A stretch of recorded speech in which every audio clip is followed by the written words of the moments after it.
Praise the lord. ప్రభువైన యేసుక్రీస్తు ప్రశస్తమైన నామంలో మీ అందరికీ వందనాలు తెలియజేస్తూ ఉన్నాను. పరిశుద్ధ గ్రంథంలో నుంచి కీర్తనల గ్రంథము 42వ అధ్యాయము 2వ వచనంలో దేవుడు ఏమని సెలవిస్తూ ఉన్నాడో చదువుదాం. నా ప్రాణము దేవుని కొరకు తృష్ణగొనుచున్నది, జీవము గల దేవుని కొరకు తృష్ణగొనుచున్నది. దేవుని సన్నిధికి నేనెప్పుడు వచ్చేదను, ఆయన సన్నిధిని నేనెప్పుడు కనబడేదను. ఇక్కడ కీర్తనాకారుడు రాస్తా ఉన్నప్పుడు తన యొక్క పరిస్థితి ఏంటి అని మనం ఆలోచన చేస్తే, దిగులు మధ్యలో, నిందల మధ్యలో, శత్రువు మధ్యలో, నిరాశల మధ్యలో ఉండినట్లుగా మనము గమనించగలము. అయితే ఒక దుప్పి నీటి కొరకు ఎట్లా అయితే, నీటి వాగుల కొరకు ఎట్లయితే ఆశపడుతుందో, మానవుని యొక్క ఆత్మ దేవుని సన్నిధానము కొరకు అంతే విధముగా ఆశ కలిగి ఉండాలి అని దేవుడు ఆశపడతా ఉన్నాడు. భౌతికమైనటువంటి ఆశీర్వాదాలు అంటే ధనము, ఆరోగ్యము, కీర్తి, సర్వసంపదలు, వాటిలోని తృప్తి లేదు అనంటే అవి ఇవ్వలేనటువంటి తృప్తి, అందులో లేనటువంటి తృప్తి ఇంకా ఎందులోనూ దొరకదు. కానీ కేవలము దేవుని యొక్క సన్నిధానంలోనే మనకు నిజమైనటువంటి తృప్తి అనేది లభిస్తుందండి. మనందరం కూడా అది జ్ఞాపకం ఉంచుకోవాలి.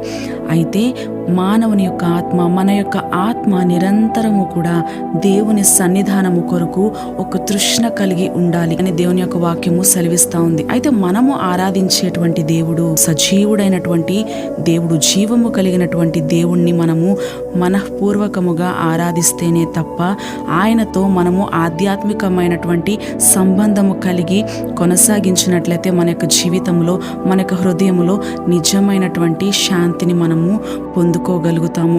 సమస్యలు వచ్చినప్పుడు నిరుత్సాహపడకుండా, కష్టంలో ఉన్నప్పుడు నిరాశ పడకుండా, అనారోగ్యము వచ్చినప్పుడు కుమిలిపోకుండా, ఎప్పుడైతే ఆయన యొక్క సన్నిధానానికి మనము పరుగున వస్తామో, ఆయన యొక్క సన్నిధానంలో ఉండేటువంటి ఆయన యొక్క ప్రసన్నతను మన యొక్క హృదయములలో కుమ్మరిస్తూ ఉంటున్నాడు దేవుడు. అయితే ఎంతమంది అయితే ఈ యొక్క షార్ట్ వీడియో చూస్తూ ఉన్నారు, మీరు నిజముగా దేవుని యొక్క సన్నిధానము పట్ల ఒక తృష్ణ, ఒక దప్పిక కలిగి ఉన్నారా?